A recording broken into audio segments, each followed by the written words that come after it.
Hello, everyone. Welcome to the Orphic Astrology channel. My name is Natalia Alas, and today I'd like to talk about 5 ways the Nativity reveals one's purpose.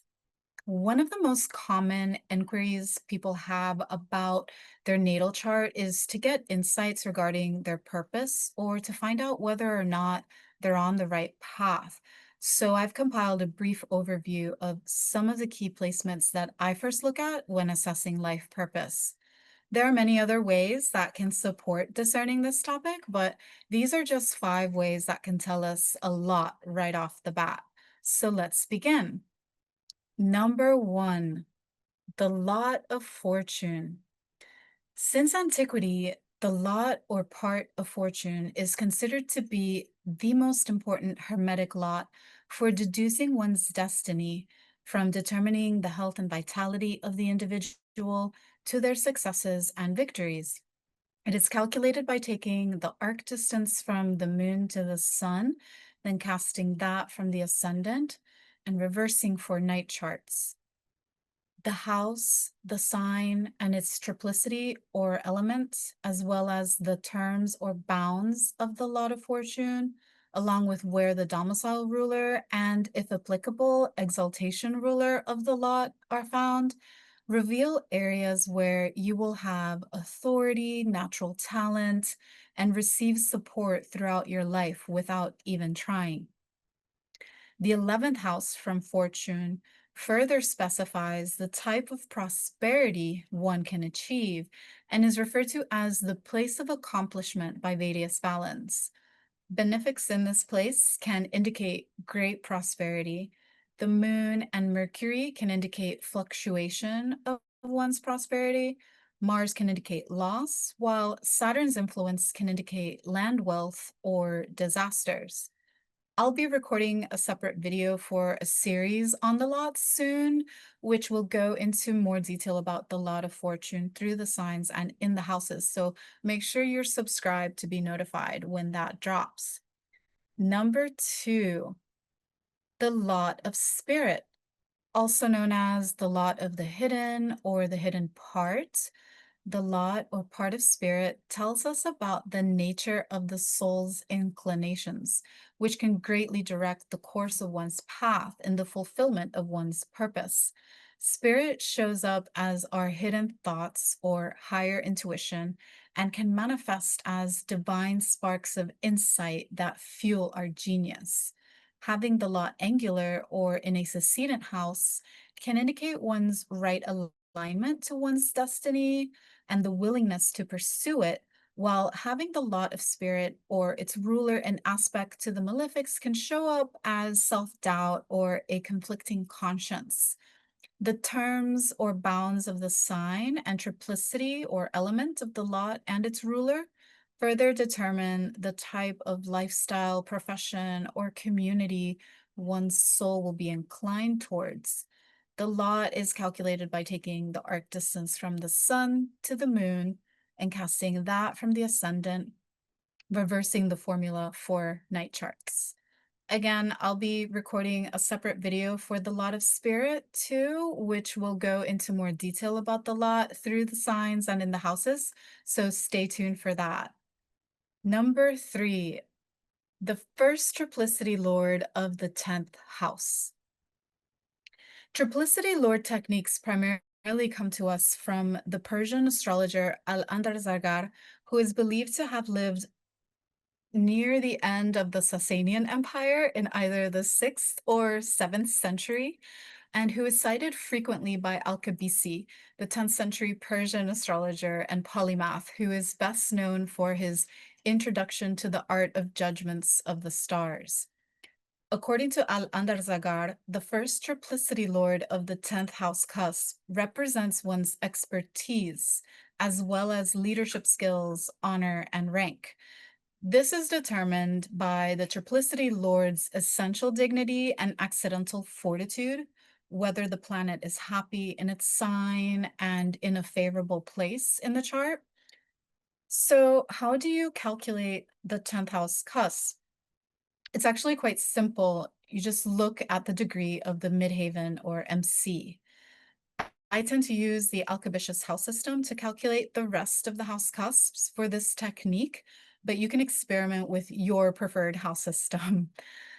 For example, in this chart, the MC is at 27 degrees Capricorn, so the 10th house cusp lands in an earth sign.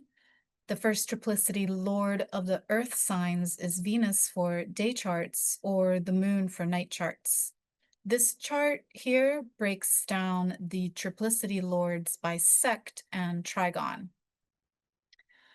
I've also shared more about the triplicities on my Patreon and plan to record an in-depth video lecture on how to work with them. So again, make sure you're subscribed to my channel and consider joining my Patreon to learn more.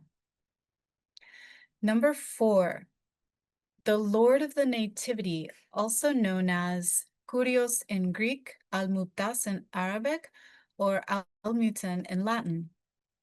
The Lord of the Nativity was seen by the Neoplatonic philosopher and astrologer Porphyry as the pilot of the soul for offering the gift of divine guidance as a form of interpreting one's personal daimon.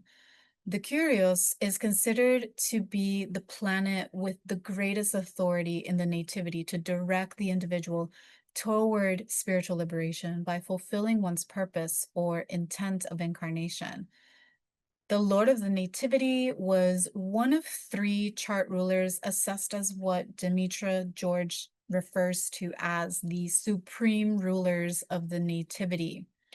I also determined the predominator or epicratitor, also known as the high leg or hilaj, and the master of the Nativity or oikodespotis, also known as Al-Khayyat or Al-Khayyat, to assess the length of life. Apologies if I mispronounce those terms. The Lord of the Nativity is sometimes confused for the Master of the Nativity, depending on the astrologer. I tend to go by Porphyry's formula since Porph was the astrologer who came up with its method. Porphyry regarded the Kyrios as a key to theurgic practices that could elevate the soul above the rule of fate, which stood in contrast to the Stoic philosophy of astrologers such as Valens, Ptolemy, and Firmicus. The Kyrios, or Lord of the Nativity, therefore went underground into Hermetic, Gnostic, and Neoplatonic spiritual practices. Later, Bonatti, in the 13th century, determined the Lord of the Nativity, or Al-Mubtas, by the condition of the Al-Khayyat, or the Master of the Nativity, and primarily used the Lord of the Nativity to analyze vitality and longevity. The Kyrios or Kyrios eventually reemerged as a theurgical tool through the astrological magical tradition in works such as the Picatrix and Ficino's 3 books on life and Agrippa's 3 books on occult philosophy. It is determined by considering the dignity and fortitude of 7 candidates: the ruler of the ascendant, the planet in the domicile and bounds of the ascendant, the ruler of the moon, the ruler of the midheaven, the ruler of the lot of fortune, the planet making its heliacal rise, set, or station within 7 days before or after the birth, and the bound lord of the prenatal lunation or syzygy. So whichever of these is the most dignified and the strongest in its position, meaning easterly or angular, it will win out as the candidate for the Lord of the Nativity. And number 5, the Lot of Mastery.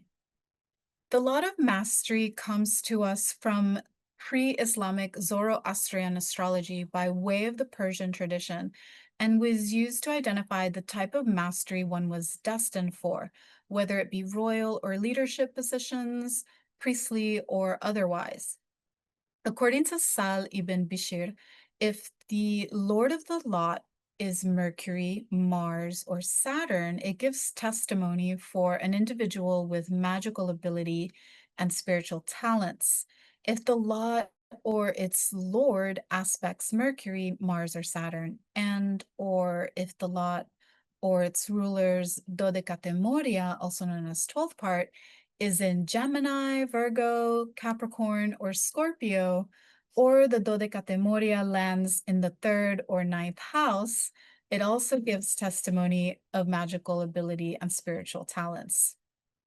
Furthermore, if the lot or its lord are found on the angles of the ascendant or midhaven, even without fulfilling the previous qualifications, it would still give testimony for a person with magical ability and would be strongly associated with that person's character. By assessing the ruler of the lot along with the planets that aspect it and aspect the lot, we can deduce the spiritual or magical gifts which may incline the individual towards certain disciplines or professions. The lot of mastery is calculated by taking the arc distance from Mercury to Mars and casting that from the ascendant, again, reversing the formula for night charts. These are just a few key placements that can reveal a lot about an individual's spiritual inclinations and their gifts and talents that help mold and direct one on their path. There's more we can explore within the chart, such as the fixed stars, the lunar mansions, the terms and decans, but these 5 placements are solid ways to start unpacking this topic.